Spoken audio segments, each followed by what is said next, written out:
কি দেখতে ভালো লাগছে তো। পাতুরি, এটা ভোলা মাছের।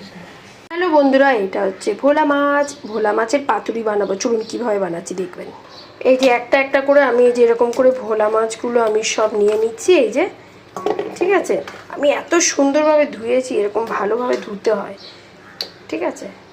এবারে আমি এর মধ্যে মশলা দেবে। মশলার মধ্যে হচ্ছে আপনার আছে আদা নেই, পেঁয়াজ, রসুন আর টমেটো আর লঙ্কার গুঁড়ো, ব্যাস এই দিয়ে দিচ্ছি।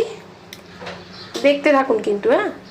আচ্ছা, এবারে আমি এর মধ্যে এই হলুদ দিয়ে দিলাম, পরিমাণ মতো নুন দিচ্ছি, এখন দিচ্ছি, পরে লাগলে আর একটু দিয়ে দেবো।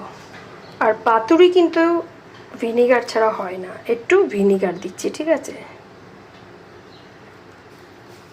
ভিনিগারই ফ্লেভারটা বেরোবে। ধনে পাতা হাতে মেখে নিচ্ছি আমি ভালো করে, ঠিক আছে। আমি মাখছি, একটু আওয়াজ হচ্ছে বলে আমি একটু পজ রেখে মাখছি। এবারে জল দিয়ে দিচ্ছি, খুব বেশি টলটলে ঝোলও করবো না, এটা মাছটা একটু সিদ্ধ হতে হতে লাগবে।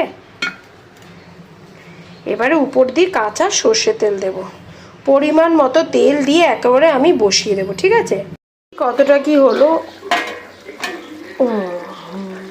আমি আর একটু শোকাবো, ঠিক আছে, লাস্টে এবার দেখাবো। একটা জিনিস আপনাদের দেখাচ্ছি, এই মাছগুলো মানে ঝোল ঝোল তো রাখে না, দেখুন কতটা ঝোল মানে মরে গেছে। এবারে দেখুন এইগুলো যাতে এরকমভাবে ঘুরিয়ে ঘুরিয়ে দিতে হয়, পুরো চার সাইড দিয়ে তেলের মতো বেরিয়ে যাবে, ঘুরিয়ে ঘুরিয়ে চার সাইড দিয়ে সুন্দরভাবে পেকে যাবে, মাছগুলো শক্ত হয়ে যাবে, মশলাও ঢুকে যাবে, দারুণ লাগবে।